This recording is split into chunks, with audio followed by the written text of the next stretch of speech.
Mabuhay! Una-una sa lahat ay nais ko po kayong batiin ng isang magandang araw. Ako nga pala si Teacher Mercy at ako ang magiging guro nyo sa asignaturang ito, asignaturang Pilipino. Ngayon class, bago ko umpisahan ang aking talakayan ay hihingi muna tayo ng presensya ng ating poong may kapal. So, manalangin po muna tayo. Panginoong Diyos, kami po ay lumalapit sa inyo ng may mapagpakumbabang puso. Hinihiling po namin ang inyong paggabay at karunungan sa pagsisimula ng aming gawain. O Diyos, nawa ay pagpalain mo po ang bawat isa at pumagitna ka po sa amin sa araw na ito. Nawa ang gawain na ito ay maging daan upang kami ay magkaroon ng karagdagang kaalaman na tutulong sa amin upang kami ay mas lumago at kami ay magkaroon pa ng mas maayos na relasyon sa bawat isa. Tulungan ninyo po kami magkaroon ng bukas na isip at puso at pagkakaisa upang mapaglingkuran ka namin sa lahat ng aming gagawin. Bigyan ninyo po kami ng lakas upang masunod ang inyong nais sa aming buhay. At gamitin ang mga talento na ibinigay mo upang makatulong sa aming kapwa. Idinadalangin namin ang lahat ng ito sa pangalan ni Jesus. Amen. Amen. Ayan class. So, thanks God. So ngayon ay umpisahan ko ang aking tatalakayin sa pagbibigay ng mga alituntunin. So narito po ang mga alituntunin na kailangan po nating sundin sa loob ng meeting na ito. Naintindihan ba class? Ayan. So ang unang alituntunin ay ang lahat ay kailangang makilahok sa talakayan. So kailangan po lahat kayo ay makilahok sa talakayan. Pangalawang alituntunin, itago ang mga bagay na walang kinalaman sa talakayan. So, una sa lahat ay itago nyo yung mga cellphone nyo na hindi nyo na ginagamit at yung mga anong bagay dyan na hindi naman konektado sa ating talakayan. Naintindihan? Okay, so at ang sunod, makinig ng mabuti sa talakayan. So, kailangan po tayong makinig ng mabuti. Naintindihan, class? Ngayon ay magbabalik-aral muna tayo. May ipapakita ko sa inyong larawan at kilalanin kung sino ang nasa larawan na ito. Okay? Ayan. So, sino ang nasa larawan na ito, class? Tama, si Dr. Jose Rizal. Sino nga ba si Dr. Jose Rizal? Kilala niyo ba siya, class? Oo naman, tama kayo. Siya ang ating pambansang bayani.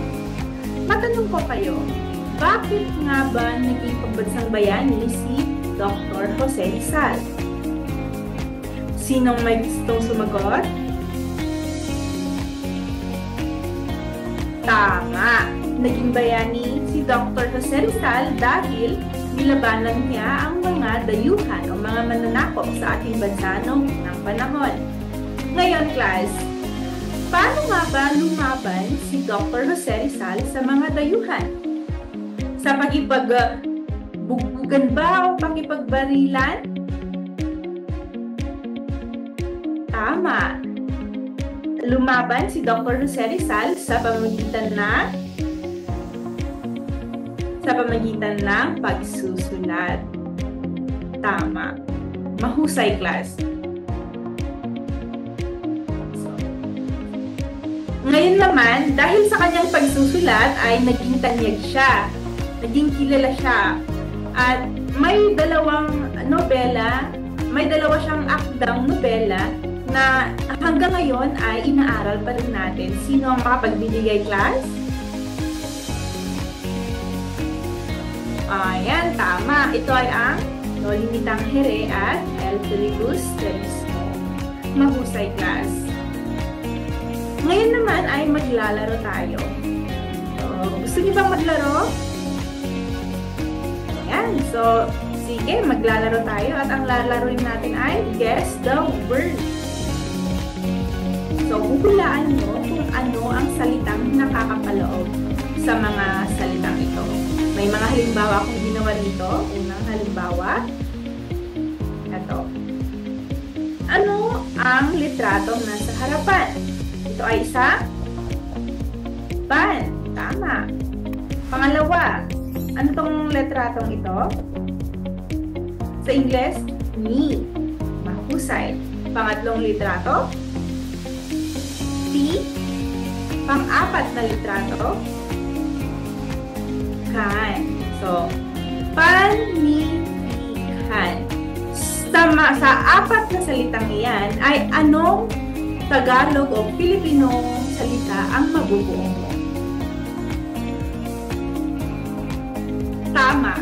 Ito ay ang panindigan. So, ito ang halimbawa ng ating laro, class. Ngayon naman ay gawin niyo ito. So, unang litrato. Magaling. Pan. Pangalawang litrato. Ano nga ba ang Ingles ng karagatan? Sea. Tama. Pangatlo, sea rin. Tama. At ang pang-apat, loss. Mahusay. So, ang pag, si, at saka loss, kapag pinagdugtong mo at hanapan mo ng isang salita, anong salitang mabubuo, class? Ibigyan ko kayo ng 10 segundo.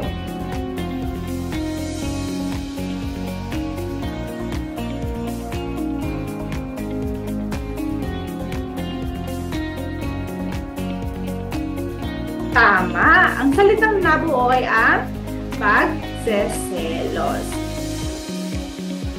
Ngayon, class, magtatanong siguro kayo kung bakit ko pinagawa itong larong ito. Ito ay dahil may kaugnayan sa ating paksang tatalakayin ngayon. Okay, so bago po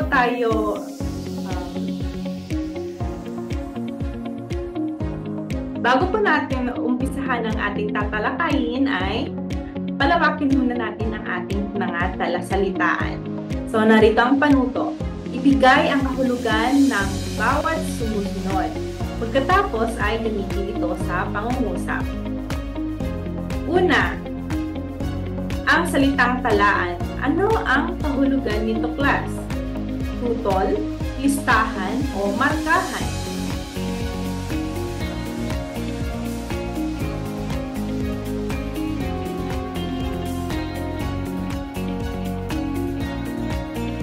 Listahan. Mahusay. Pangalawa, lumulan. So, ano ang kahulugan ng lumulan? Sumakay, umalis, lumisan.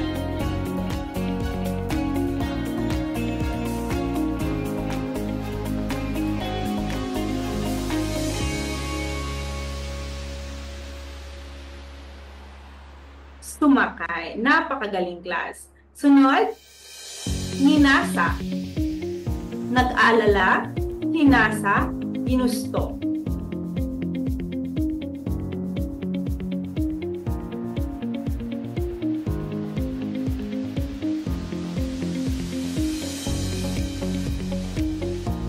Ginusto. Mahusay.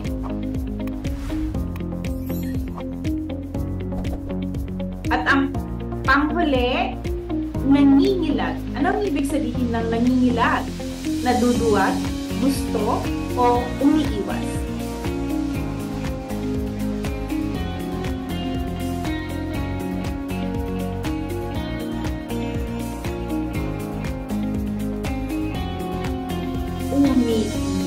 mahusay class. Kung gayon ay palakpakan natin ang ating sarili. Sunod naman ay gamitin natin ito sa pangungusap.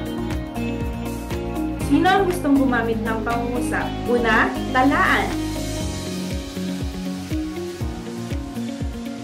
Pangalawa, lumulan. Pangatlo, minasa. Pang-apat, ikalulugod. At pang-lima, nangingilag. Ayan, magaling class. So, lahat ng mga pangungusap na inyong binigay ay tama. Palakpakan natin ang ating sarili. Ngayon ay sunod na po tayo sa ating paksang tatalakayin. Ito ay ang Noli Me Tangere ni Dr. Jose Rizal.